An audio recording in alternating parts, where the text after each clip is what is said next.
Antes de haver livros, antes de existirem vídeos motivacionais, antes das redes sociais, antes de influenciadores de terno falando sobre sucesso, houve um homem comum, nascido no pó da pobreza, cercado por dúvidas, desprezado por muitos, mas com uma chama interna que recusava apagar. Um homem que ousou perguntar o que ninguém tinha coragem: o que é o sucesso de verdade? Existe um código secreto por trás dos grandes vencedores. Por que tão poucos vencem, enquanto milhões vivem e morrem em silêncio?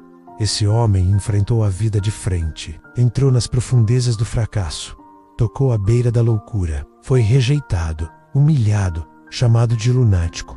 Viu sua família passar necessidade, teve sua fé esmagada pelo tempo. Caminhou por décadas, sozinho, carregando uma missão que nem ele compreendia por completo. Mas ele não desistiu, porque ele sabia que havia algo ali, algo que ninguém via, um código invisível, uma verdade escondida à vista de todos, mas que só os de mente forte seriam capazes de enxergar. E foi assim, entre lágrimas, quedas, sacrifícios e obsessão, que ele voltou com algo nas mãos. Não um livro, não uma palestra, mas um mapa mental que pode transformar qualquer pessoa comum em alguém imparável. Esse homem não nasceu rico, não herdou fortunas, não teve sorte, teve fé, teve persistência, teve propósito. O nome dele, Napoleon Hill. Mas o que você vai ouvir aqui não é a história que contaram para você, não é a versão resumida que jogaram nos livros de autoajuda. Esta é a história real, desconhecida e profunda, feita de dores que ninguém viu, de derrotas que ninguém relatou, de um chamado silencioso que ele seguiu, quando todos diziam para ele parar. É a história de um homem que enfrentou os próprios demônios, que desafiou as estatísticas, que decifrou os maiores gênios da história e descobriu um segredo que pode mudar a sua vida. Se você tiver coragem de assistir até o fim, se você tiver a humildade de ouvir com a alma, não apenas com os ouvidos, você vai entender por que a maioria das pessoas está condenada ao fracasso e por que alguns conseguem vencer de forma quase sobrenatural. Você está prestes a entrar num mundo que vive escondido dentro do seu próprio pensamento. Está prestes a ver com outros olhos e a sentir com outra alma. Porque, a partir de agora, nada mais será como antes. Capítulo 1. Menos a infância do sonhador pobre, antes de ser o homem que mudou milhões de vidas com suas palavras. Napoleon Hill foi apenas um garoto invisível ao mundo, nascido em 1883, nas profundezas das montanhas da Virgínia, no meio de uma América ainda rural. Sua casa era uma cabana de madeira, com buracos nas tábuas e o frio entrando pelas rachaduras. Sua cama, um monte de palha coberto com cobertores remendados. Sua infância, marcada por perdas, silêncio e sobrevivência. Aos 9 anos, Napoleon perdeu a mãe, e com isso, perdeu também a única voz que acreditava que ele era especial. Seu pai, um homem rude e simples, se viu obrigado a criar os filhos sozinho, e fez isso da única forma que sabia, com dureza, trabalho e silêncio. Não havia espaço para sonhos ali. Havia espaço apenas para a enxada, a caça e as contas, que nunca fechavam. Enquanto os outros garotos corriam livres pelos campos, Napoleon carregava baldes. Kurt Valena cuidava dos irmãos. E em silêncio, pensava sobre a vida, pensava sobre a morte. Pensava sobre o motivo de tantos nascerem para sofrer, enquanto poucos pareciam viver com fartura e propósito. Por que alguns homens dominam o mundo e outros vivem como se fossem invisíveis? Essa pergunta começou a tomar forma dentro dele como uma semente. Uma semente que crescia mesmo sem sol, mesmo sem água, mesmo sem incentivo. Enquanto a pobreza tomava conta do corpo, a mente de Napoleon viajava. Ele lia tudo o que conseguia: jornais velhos, folhetos jogados, pedaços de revistas, tudo que tivesse letras. Ele devorava com os olhos famintos. Seu primeiro contato com a escrita não foi numa sala de aula. Foi sentado no chão de terra batida, com carvão nas mãos e madeira como papel. Ele rabiscava palavras, e essas palavras o libertavam. Ali, ele descobriu que existia um mundo além daquele que o cercava. Um mundo feito de ideias. Um mundo que podia ser acessado através da mente. Mas ninguém via isso. Para todos, ele era apenas um menino magro, sujo, calado, sem futuro, sem voz. Muitas noites, ele dormia ouvindo o som da fome no próprio estômago. Algumas vezes chorava em silêncio sem entender por que a vida era tão cruel. Mas mesmo nessas noites, havia algo que não o abandonava, um desejo silencioso de vencer. O primeiro sinal foi aos 13 anos que o mundo começou discretamente a perceber que Napoleon não era como os outros. Ele escreveu seu primeiro artigo para um pequeno jornal local. Pagaram alguns trocados, mas para ele aquilo foi mais que dinheiro. Foi um sinal. Pela primeira vez, alguém deu valor à sua mente. Foi ali que ele descobriu algo que ninguém mais via. Eu posso não ter força no corpo, mas posso construir um império com as palavras. Seu pai ainda dizia: largue isso, Napoleon. Vai trabalhar com as mãos. Isso de escrever não é para gente como nós. Mas Hill já tinha sentido o sabor da criação. E quando alguém sente esse gosto pela primeira vez, nunca mais consegue se contentar com uma vida comum. A mentalidade nasce na dor. A infância de Hill não foi feita de alegrias, festas ou conforto. Foi feita de negação. E, paradoxalmente, foi essa escassez que construiu sua fome por conhecimento. A dor se tornou seu combustível. O silêncio se tornou seu templo.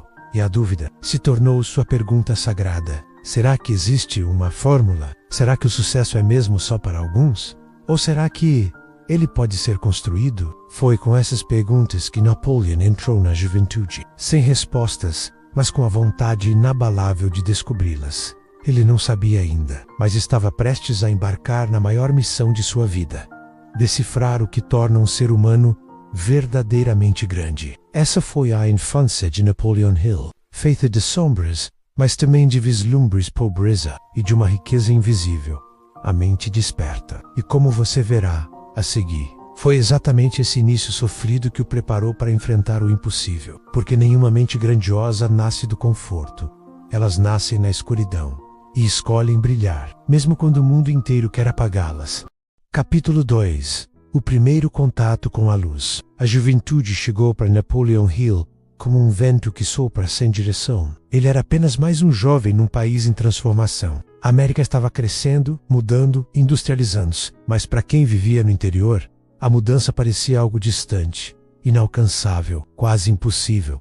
Enquanto o mundo construía arranha-céus, ele carregava lenha. Enquanto os grandes homens viajavam em trens de luxo, ele andava descalço sobre a poeira, enquanto outros pensavam em negócios, riqueza e poder. Napoleon pensava em uma coisa: existe um caminho, mesmo para quem começa do nada. Essa pergunta crescia dentro dele como uma obsessão silenciosa. E foi justamente essa pergunta e essa inquietação que começou a atrair luz, um sinal disfarçado de destino. Certo dia, enquanto trabalhava como assistente de escritório em um pequeno jornal local, Hill recebeu a chance de substituir. Por algumas semanas, o repórter titular que adoecera era uma tarefa simples: escrever notas, acompanhar entrevistas, observar. Mas Napoleon enxergou naquela oportunidade algo muito maior. O universo testa primeiro, antes de promover. E ele sabia que esse era o primeiro teste. Ele se jogou de cabeça, escrevia até tarde.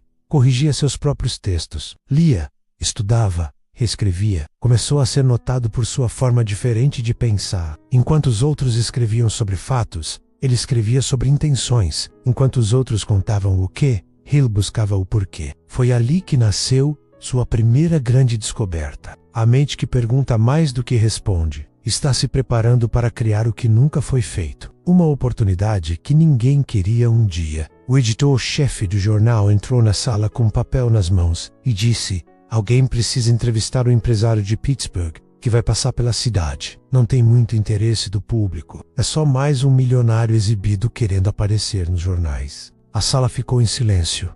Ninguém se ofereceu, mas Hill se levantou.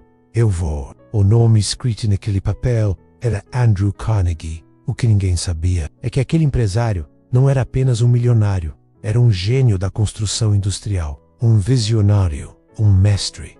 E o destino estava prestes a apresentar mestre e discípulo, o encontro com o homem que testava a alma. Hill chegou à mansão de Carnegie com o coração acelerado. Era a primeira vez que pisava em um lugar tão imponente. Paredes de mármore, estátuas, livros raros, quadros de grandes nomes. Tudo ali gritava poder, mas também silêncio, reflexão, peso. Carnegie o recebeu com um olhar firme. Ele não era um homem de sorrisos fáceis, mas era um homem que lia pessoas com profundidade. A entrevista começou com perguntas triviais: investimentos, indústria, filantropia, mas Carnegie, curioso com o olhar atento daquele jovem, mudou a direção da conversa. Ele perguntou: jovem, o que você realmente quer da vida? Hill hesitou por um instante. Ninguém nunca havia feito essa pergunta com tanta seriedade. E então respondeu: quero entender por que alguns homens vencem e por que outros vivem sem nunca despertar para aquilo que poderiam ter sido. Carnegie sorriu discretamente. Ali estava a resposta que ele esperava há anos, a resposta de alguém que estava pronto para ser forjado.